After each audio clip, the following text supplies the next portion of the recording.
We need to talk about this now. I know, but it's not that simple. Park Min-ho stood by the floor-to-ceiling window of his penthouse apartment, looking out at the Seoul skyline. The city lights twinkled like stars, but they brought him no joy.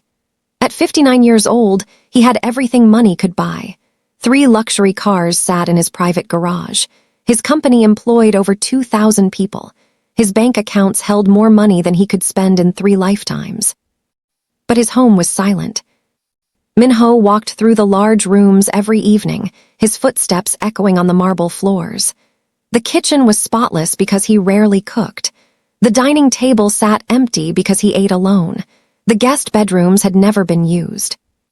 He had built his empire from nothing. 35 years ago, he was a young man with only a high school education and a dream. He worked 18-hour days. He missed birthdays, holidays, and family gatherings. He told himself it would all be worth it someday. Now that someday had arrived, and he was alone. His wife had left him 15 years ago. She had grown tired of waiting for a husband who was never home. His 2 children were grown now, living their own lives in different cities. They called him once a month, maybe twice. The conversations were polite but distant. Min-ho looked at his reflection in the window. His hair had turned gray. Lines creased his face. He looked like a successful man, but he felt like a failure. Every night he sat in his study with a glass of whiskey. He would think about all the moments he had missed. His daughter's school plays, his son's baseball games, the anniversary dinners his wife had prepared that grew cold while she waited for him to come home from the office. He had traded his life for money, and now he understood the cost. Chapter 2, The Woman by the Fountain.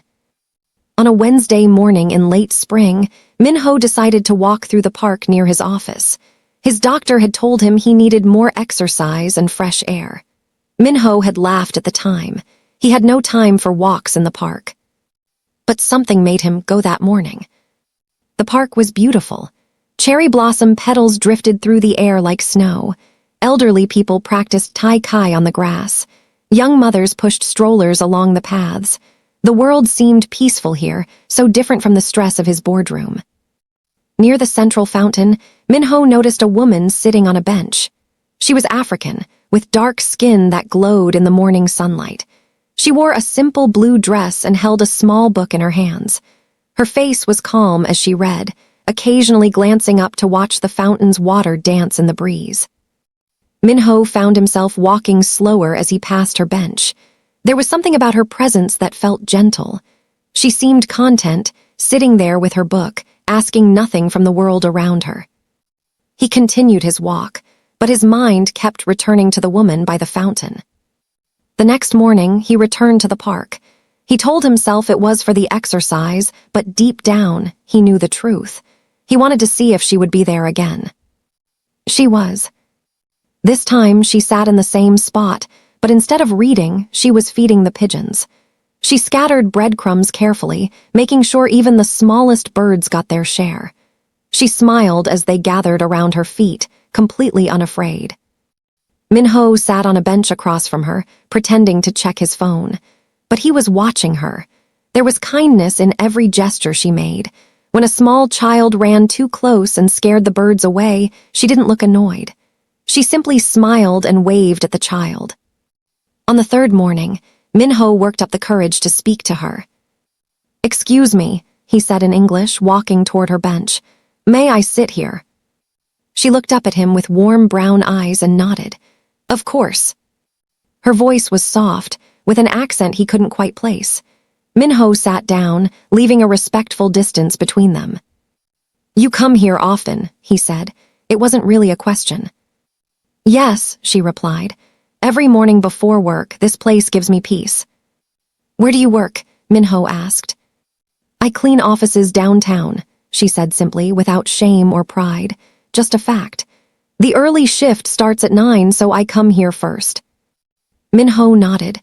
He wanted to say more, but he didn't know what. They sat in comfortable silence for a few minutes, watching the fountain together.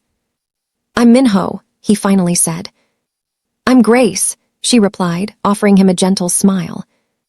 The next week, Min-ho came to the park every morning. Each time, he and Grace would sit on the bench together. At first, they talked about simple things: the weather, the birds, the beauty of the cherry blossoms. Grace told him she was from Kenya. She had come to Korea 5 years ago, hopping to save money to send back to her family. Her mother was sick, and her younger siblings needed help with school fees. She worked 2 jobs, cleaning offices in the morning and serving food at a small restaurant in the evening. "Don't you get tired?" Minho asked one morning. Grace smiled.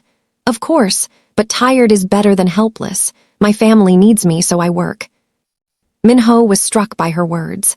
Here was a woman with so little, giving everything she had, and he, with so much, had given nothing to the people who mattered most. "Would you like to have coffee sometime?" he asked one Friday morning. "There's a quiet cafe near here." Grace hesitated. She looked at him carefully, as if trying to read his intentions. "Just coffee," Minho said gently. "And conversation. I enjoy talking with you." "Okay," Grace said. "Tomorrow is Saturday. I don't work in the morning." The cafe was small and warm, with wooden tables and plants in the windows. Minho arrived early, nervous like a schoolboy. When Grace walked in, wearing a simple yellow dress, he stood up too quickly and nearly knocked over his chair. They ordered coffee and pastries. Grace talked about her home in Kenya, about the red earth and the acacia trees, about her mother's cooking and her siblings' laughter. Her face glowed when she spoke of them. Minho talked about his work, but found himself speaking more about his regrets. He told her about his children, about the distance between them. He told her about the empty house that felt more like a museum than a home. "It's not too late," Grace said softly. "You're still alive, you can still change." "I'm 59 years old," Minho said. "I've spent my whole life one way." "And you have time to spend the rest another way," Grace replied. She reached across the table and touched his hand briefly. "Age is just a number. The heart can be young at any time." Minho felt something stir inside him, something he thought had died long ago. The weeks turned into months. Minho and Grace met regularly, always in quiet places. They walked through different parks. They visited museums on Grace's days off. They ate simple meals at small restaurants, where nobody knew Minho's name or cared about his wealth. With Grace, Minho felt like a person again, not just a businessman. Grace taught him to see the world differently. She showed him how to notice the small joys, a bird's song, the taste of fresh bread, the way sunlight filtered through leaves. She had so little, yet she found beauty everywhere. Minho began to change. He left work earlier. He took time to call his children, really talk to them, not just ask about their jobs. He started cooking simple meals in his big kitchen. He bought less and appreciated more. One evening, they sat on a bench overlooking the Han River. The sun was setting, painting the sky orange and pink. "Grace," Minho said quietly, "I need to tell you something." She turned to look at him, her eyes patient. "I'm falling in love with you," he said. "I know I'm too old. I know we come from different worlds, but I can't help what I feel." Grace was quiet for a long moment. Minho's heart pounded in his chest. "I feel it too," she finally said, "but I'm afraid." "Of what?" Minho asked. "Of everything," Grace said honestly. "You're a wealthy man, I'm a cleaning woman, you're Korean, I'm African. People will judge us. Your family will not approve. I don't want to bring you shame or trouble." Minho took her hand in his. "The only shame I've known is living without love. The only trouble worth having is the kind that comes from following your heart." Grace's eyes filled with tears. "Your world and my world are so different." "Then let's build a new world," Minho said. "One where none of that matters." Minho knew he couldn't hide Grace forever. He wanted to be with her openly, honestly, so he decided to introduce her to his family. He called his son first. "I'm seeing someone," he said. "Someone special, I'd like you to meet her." His son, Park Jae-hoon, was 32 and worked as a lawyer. "That's good, Dad," he said carefully. "It's about time you had someone in your life." "There's something you should know," Minho continued. "She's not Korean, she's from Kenya. She works as a cleaner." There was a long silence on the phone. A cleaner, Jae-hoon finally said. Dad, are you sure about this? I mean, how did you even meet someone like that? Min-ho felt a flash of anger at the tone in his son's voice. I met her in the park, and she's the kindest, most genuine person I've ever known. Dad, think about this practically, Jae-hoon said. You're a prominent businessman. People will talk. They'll say she's after your money. This could damage your reputation, maybe even the company. I don't care what people say, Min-ho replied. Well, maybe you should, Jae-hoon said, his voice rising. You've spent your whole life building this company. Don't throw it away for what, Jae-hoon? For love? For happiness? Tell me, what's the point of building an empire if you're alone in it? His son had no answer to that. The conversation with his daughter, Park Soo-jin, went no better. She cried on the phone, asking if he was having some kind of crisis. She's probably using you, Soo-jin said. Can't you see that? A foreign woman, a cleaner. She sees a rich, lonely old man, and she's taking advantage. She didn't even know I was wealthy for the first 2 months we knew each other, Min-ho said. She thought I was a retired teacher. But his daughter wouldn't listen. She was embarrassed, she said. What would her friends think? What would her husband's family say? Min-ho felt a deep sadness. His children had learned to value money and status above everything else. He had taught them that, without meaning to. Despite their objections, Min-ho insisted on a family dinner. He wanted them to meet Grace, to see what he saw in her. The dinner was held at an upscale Korean restaurant. Min-ho arrived early with Grace. She wore a modest but elegant navy dress. She looked beautiful, but Min-ho could see she was nervous. They won't like me, Grace said quietly. I can feel it already. Give them a chance, Min-ho said, though he wasn't sure if he was trying to convince her or himself. Jae-hoon arrived first with his wife, looking stiff and formal. Soo-jin came next with her husband and 2 teenage children. They all greeted Min-ho politely, but their eyes went cold when they looked at Grace. The dinner was painful from the start. So Grace, Jae-hoon's wife said with a thin smile, my father-in-law tells us you work as a cleaner. That must be interesting work. Grace smiled gently. It's honest work. I take pride in doing it well. Of course, Soo-jin said quickly. But surely you have bigger ambitions, plans for the future. My ambition is to support my family, Grace said. My mother is sick. My brothers and sisters need education. That's enough ambition for me. Min-ho's teenage grandson snickered. So you send money back to Africa? That's why you're dadding my grandfather, for his money. Tae-young, Soo-jin scolded her son, but her voice lacked conviction. Grace's face remained calm, but Min-ho saw the hurt in her eyes.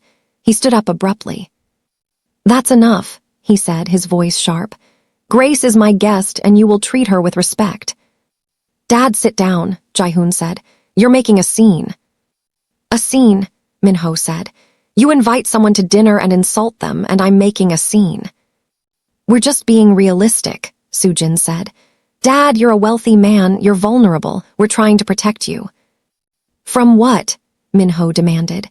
From kindness, from someone who actually cares about me as a person, not as a bank account. She's using you, Jae-hoon said, standing up as well. Can't you see that? A foreign woman, no education, no money, what else would she want from you? Grace stood up quietly. I think I should go, she said softly. No, Min-ho said, taking her hand. We'll both go. He threw money on the table and walked out with Grace, leaving his family sitting in stunned silence. Outside the restaurant, Grace was crying. This is what I was afraid of, she said. I'm causing problems in your family. I should never have agreed to meet them. They're the ones with the problem, not you, Min-ho said. But they're your children, Grace said. I can't come between you and your children. They came between us themselves, Min-ho replied, with their prejudice and their judgments. Grace shook her head. Min-ho, be honest with yourself. What kind of future do we have? Your family hates me. Korean society will judge us. I have nothing to offer you. No education, no money, no status. Maybe your children are right. Don't say that, Min-ho said firmly. He took both her hands in his. Listen to me, Grace. I've spent 59 years chasing things that don't matter. Money, status, power. And you know what all of that got me? An empty house and children who only call me when they need something. But, let me finish, Minho said. You've taught me more about life in these few months than I learned in all those years. You've shown me that true wealth isn't in a bank account. It's in moments of peace by a fountain. It's in honest work done well. It's in caring for the people you love. You've made me want to be a better person. I didn't do anything special, Grace said. You loved me for who I am, not what I have, Minho said. That's the most special thing anyone has ever done for me. Grace looked into his eyes. What are you saying? I'm saying I choose you, Minho said. I choose us. If my children can't accept that, it's their loss, not mine. I've already lost too many years to fear and obligation. I won't lose any more. Grace was quiet for a long time. Then she said, Are you sure, really sure? More sure than I've been about anything in my life, Minho said. The next few months were difficult. Minho's children refused to speak to him. His business partners gossiped behind his back. Some of his country club friends stopped inviting him to events. But Minho didn't care. For the first time in decades, he was happy. He helped Grace quit her cleaning jobs, not because he was ashamed of her work, but because he wanted her to have the choice to do something she loved. Grace enrolled in online courses to become a nurse. It was something she had always dreamed of but never thought possible. Minho started a foundation to help immigrant workers in Korea. He hired Grace to run community outreach programs. She was perfect for it. She understood the struggles these people faced because she had faced them herself. They spent their evenings cooking together in Minho's big kitchen. Grace taught him to make Kenyan dishes, ugali and sukuma wiki and nyama choma. Minho taught her to make Korean stews and kimchi. Their meals were simple but filled with laughter. Minho sold his penthouse and bought a smaller, warmer home. He filled it with comfortable furniture and plants and photographs. It felt like a home, not a museum. Grace helped him reach out to his children again. Don't give up on them, she said. Love means trying, even when it's hard. So Minho wrote letters. He sent emails. He called and left voicemails. He told them he loved them and that he was sorry for the years he had been absent. He told them his door was always open. Slowly, very slowly. His daughter Sujin began to respond. She was still hurt, still confused, but she agreed to meet for coffee one day. At that meeting, Sujin saw something in her father she had never seen before. He looked peaceful. The hard edges had softened. He smiled more easily. He asked about her life and actually listened to the answers. Grace makes you happy, Sujin said. It wasn't quite a question. Yes, Minho said simply. She does. I'm sorry about the dinner, Sujin said quietly. I was cruel, we all were. You were scared, Minho said. I understand that. Can I meet her again? Sujin asked. Properly this time. Minho felt tears in his eyes. I would like that very much. 1 year after they first met by the fountain, Minho asked Grace to marry him. There was no fancy proposal, no expensive ring. Just the two of them, sitting on their bench in the park, watching the fountain. Will you be my wife? He asked simply. Grace smiled, tears running down her cheeks. Yes. The wedding was small and quiet. It took place in a garden outside the city, surrounded by flowers and trees. Only a few close friends attended, and Sujin came with her family. Jaehoon was still distant, but he sent a card with a message. I'm trying to understand. Give me time.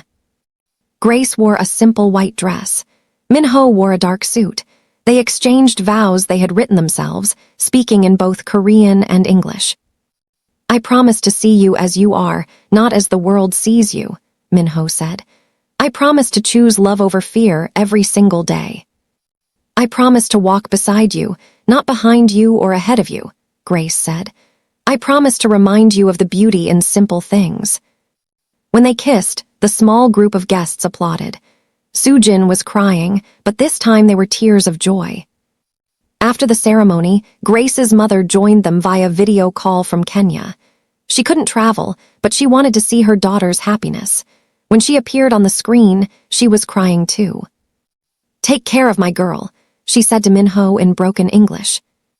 "I will," Minho promised, "every day of my life." 5 years later, Minho was 64 years old. His hair was completely white now, and he moved a little slower than before. But his eyes were bright, and his smile was real. Grace had completed her nursing degree and worked part-time at a community health clinic. The rest of her time, she spent running Minho's foundation, which had grown to help thousands of immigrant workers. Minho had stepped back from his company, turning over daily operations to new leadership. He still served on the board, but his heart wasn't in it anymore. His heart was in the garden he and Grace tended together. His heart was in the volunteer work they did on weekends. His heart was in the life they had built.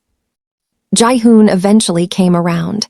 It took time, but he began to see what his father had seen all along. Grace's kindness was genuine, her love was real, and his father was truly happy for the first time in memory. The relationship between Minho and his children would never be perfect. Too many years had been lost, but it was healing, slowly, like a wound that closes with care and time. One evening, Minho and Grace sat on their porch, watching the sunset. Their hands were intertwined, weathered but warm. "Do you ever regret it?" Grace asked. "Everything you gave up to be with me." Minho thought about the country club memberships he no longer had, the business deals he had walked away from, the respect of people who only cared about money and status. "I gave up nothing," he said. "I gained everything." Grace leaned her head on his shoulder. "I never imagined this life. A poor girl from Kenya married to a Korean tycoon. It sounds like a fairy tale." "It's not a fairy tale," Minho said. "Fairy tales are easy. This was hard. We fought for this." "Yes," Grace agreed. "We did." "And it was worth every battle," Minho said. They sat in comfortable silence as the sun dipped below the horizon. Minho thought about the man he used to be, lonely, driven, empty. That man felt like a stranger now. He had learned something important in these last few years. Love doesn't look at calendars. It doesn't care about age or race or wealth or status. Love sees the heart and nothing else matters.